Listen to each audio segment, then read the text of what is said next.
So, having said this, we are coming back from the sky, back on Earth with our next two speakers. One is already up there, I saw. So I invite Dr. Jeanette Lorenz and Maximilian Hess here on stage.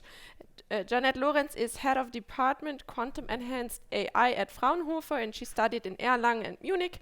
She spent many years of research in experimental high-energy particle physics at CERN and in Munich, and at Fraunhofer she leads the projects in the field of quantum computing. Happy to have you here. Maximilian Hess works at Infineon and pursues a PhD studies in the field of quantum algorithms for optimization in Hanover, and their presentation is titled Quantum Assisted Solution Paths for the Certified Vehicle Routing Problem. This is part of a project which is funded by the Federal Ministry for Economic Affairs and Climate Action, and which aims to facilitate the access to quantum-based solutions for optimization problems and to bridge the gap between business and technology. So, happy to have you on stage at the last two speakers for today.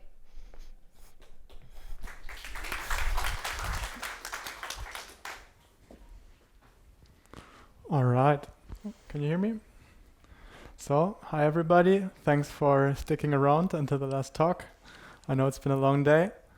As we already heard in the introduction, we're going to talk about quantum-assisted solution paths for the capacitated vehicle routing problem.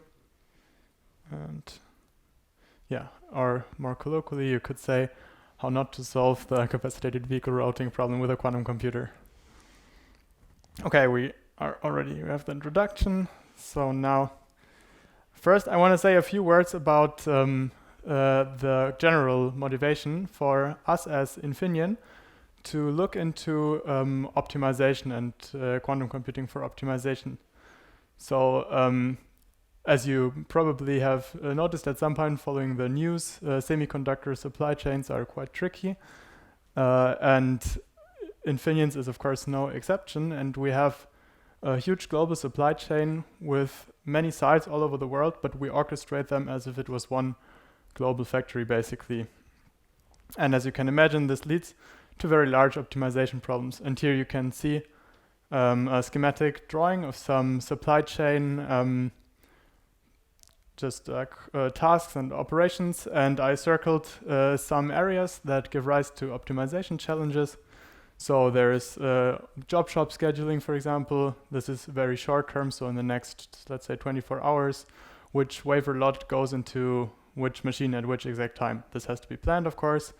Then there is also more long-term planning. This is loosely, I would call it all supply-demand match, where you have in some form supply side and the demand side, and you want to match it. So basically which order gets satisfied from which capacity that you have. And these are all huge optimization problems, so millions of orders that have to be confirmed or reconfirmed every day, thousands of different products and hundreds of sites. And very quickly these optimization problems basically become untractable for a classical computer if you want to really optimize them. Also, there is a time constraint, so we have to be able to compute solutions to these problems quite frequently, because we want to be able to react to spontaneous changes, let's say in supply or demand in general, because you cannot foresee all of those, and this way we can keep our flexibility. And up to this point, this is not really tackled with the methods of classical optimization, but rather with heuristics that basically guarantee you to give like a decent solution in a manageable time frame. And now, of course, the question for someone like myself who's working in quantum algorithms is if we can harness quantum computing for use cases like this one or like these. And instead of any of those supply chain use cases, which would require me to introduce a lot of supply chain terminology to describe them accurately, we chose another example problem, namely the vehicle routing problem. And to tell you a little use case story around this, so the idea has come up to equip waste containers with Infineon sensors, sound sensors with which the filling level can be detected, and this would circumvent a common problem in waste collection, which is that you do not know the filling level of the container, so you do not know, let's say, how many containers you can visit before you have to empty your truck. And with those sensors you can know, and with this knowledge of the filling level, you can try to find a route for the waste collection vehicle. And of course you want to find the shortest possible route, and in terms of mathematical optimization, this is called the Capacitated Vehicle Routing Problem, which we are going to look at in some more detail here. Okay, so the data for the Capacitated Vehicle Routing Problem, to define one, are basically a list of locations. So here, those are now containers, and a special location, the depot, at which we drop off the garbage that we collect in those containers. Then for each container, there's a filling level. This is indicated in orange here, so this is almost full, this is almost empty. And then for each two locations, we have a cost that it takes to travel between them. So it can be distance in kilometers or time it takes to drive there. And then there's our truck. Our truck has a certain capacity. And now basically the task is to find the shortest possible route that visits each location exactly once, and such that at no point in time the capacity of the truck is exceeded. And so this is a problem with quite a lot of constraints, and now we want to come to quantum computing in a second. And if you want to model this as you usually do when you try to solve optimization problems on a quantum computer, if you try to come up with a QUBO formulation, this will very quickly, so even for quite few locations, have a lot of qubits, which seriously limits the potential for testing that we have. And this is why we for now take kind of a child's problem, which is the traveling salesperson problem.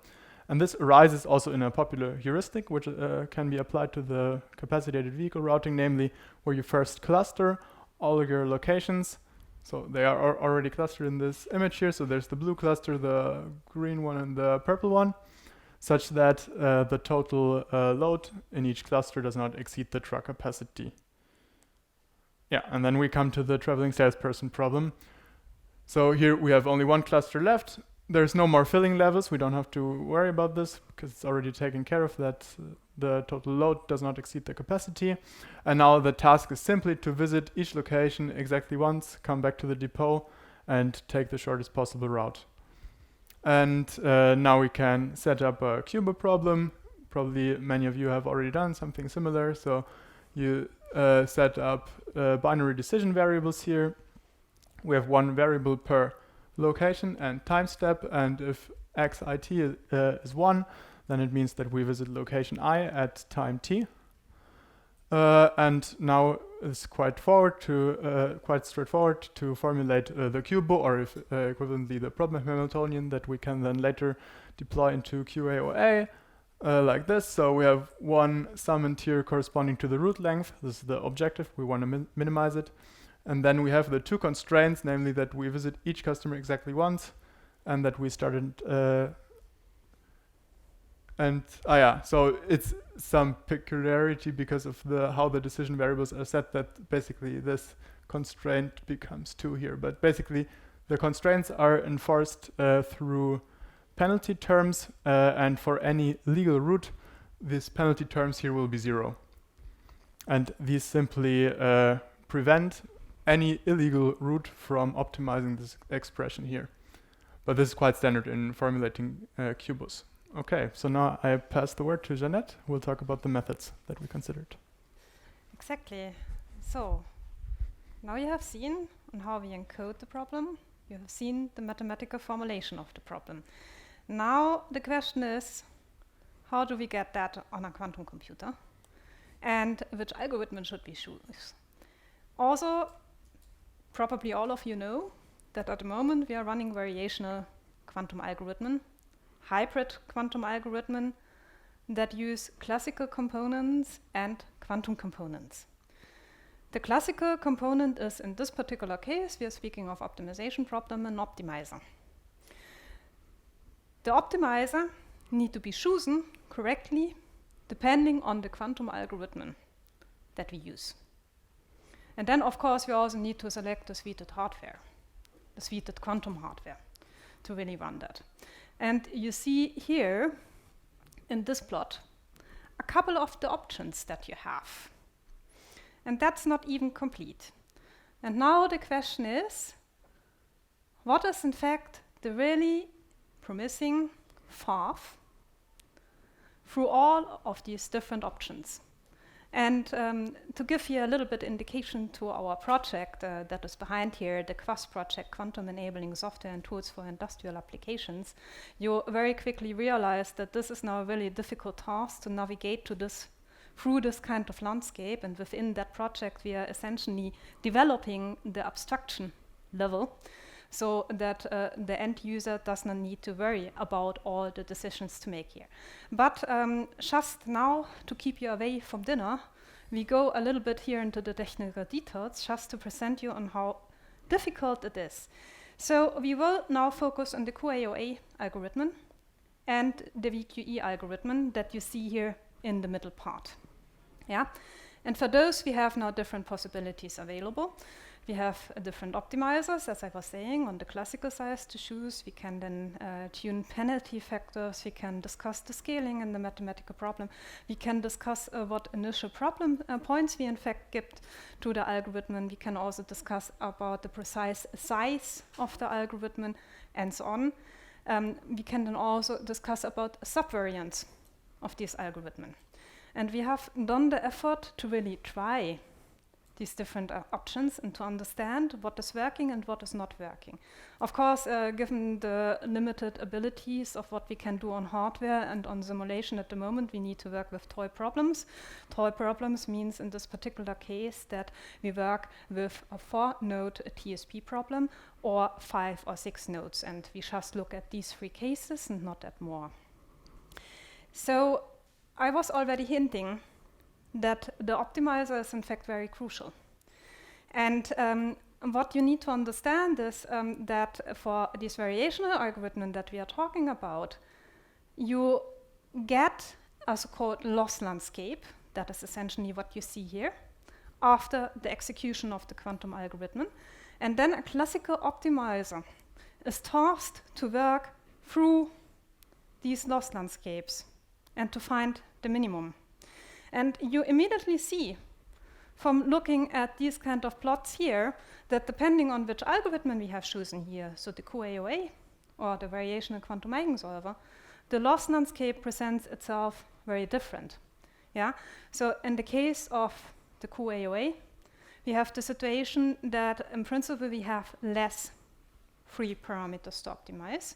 But on the other hand, you see that the loss landscape is way more complicated, so we end up with having a lot of features that we don't like to have, burn plateaus and so on.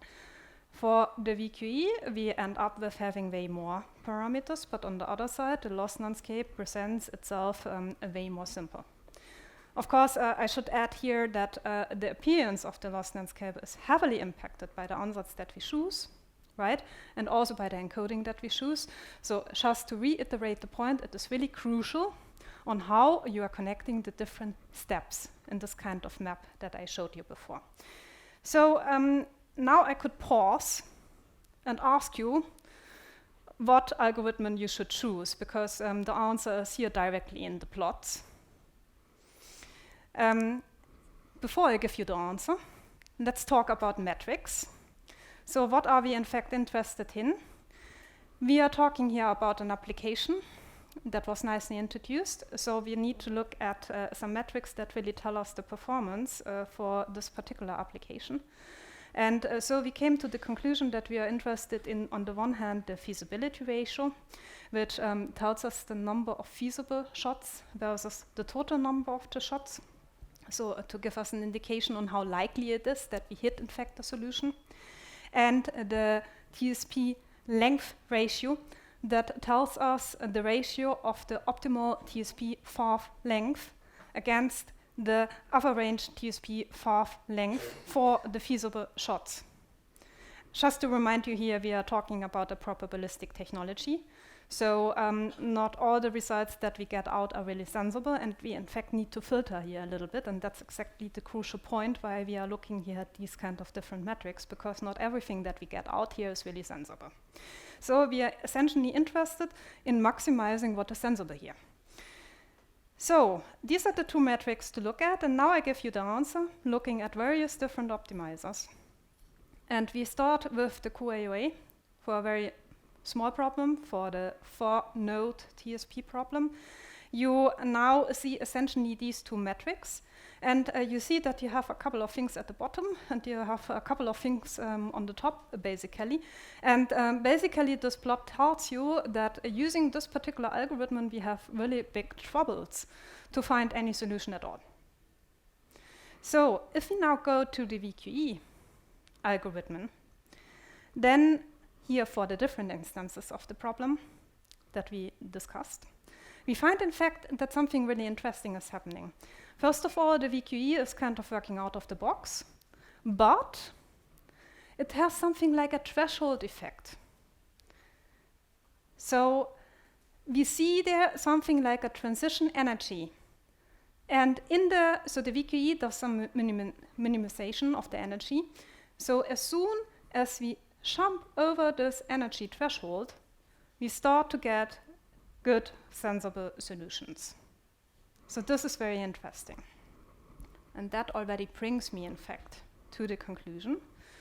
So the QAOA has very big problems, and the core of the problem lies in the loss landscape, and that the QAOA just is unable to jump over the energy threshold that we have seen before.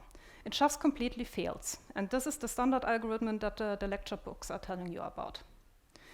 The VQE works for our examples out of the box. We have some kind of understanding why that is.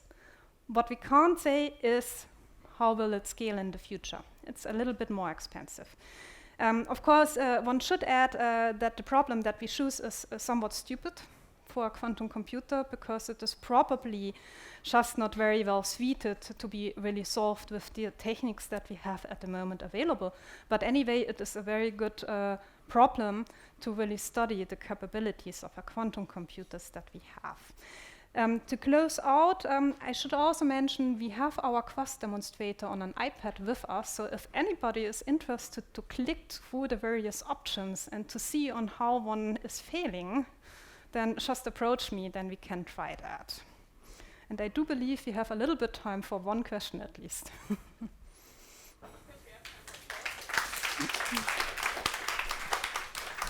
Thank you very much. So, is there a question?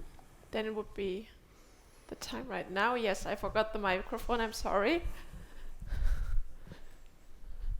So. Hello. Thank you for the nice talk. Could you just highlight a bit more why you think the VQE is working better than the QAOA in this scenario? Yeah. I mean, the energy threshold is the one thing that I described, but the core is really here in the loss landscape. So for the VQE, you have essentially a well-pronounced minimum. And the QAOA, you see that it is an extremely complicated structure, where you even have not a definite minimum. So this is basically the core problem.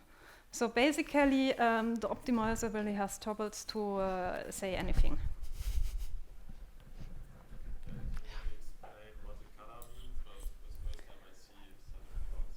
So this is just, you can understand it as a heat map. So the one thing is higher and the other is lower. So you have here different parameters on the axis. So theoretically, you would need to go through all of the parameters that you have within the algorithm. Practically, you can also do in principal component analysis to feature out the important parameters. And then you can essentially go through the values for the parameters that are permittable and have a look at what the loss, which is the function that you are eventually minimizing, is really having here as value. And the optimizer need to work through this landscape. That's why it's called landscape. Do you know why you get this? You wanna Like very discontinuous landscape for the? Oh. Do you know why you get this very discontinuous landscape for the QAOA? Because it looks like it looks very non-linear in theta 1, but pretty linear in theta 2. So yeah, what are those angles very about? good question. We are still investigating a little bit this point. Yeah. And we are also still wondering about the point of having here too many symmetries present, basically. Right, that seems odd, yeah. Yeah. But this is what you always see when you are using this algorithm. Yeah. So regardless of what problem, so you really see this kind of feature. Okay, thank you. It seems as it was the last question. Thanks you again. And I think you're up for questions besides the stage if there are more questions.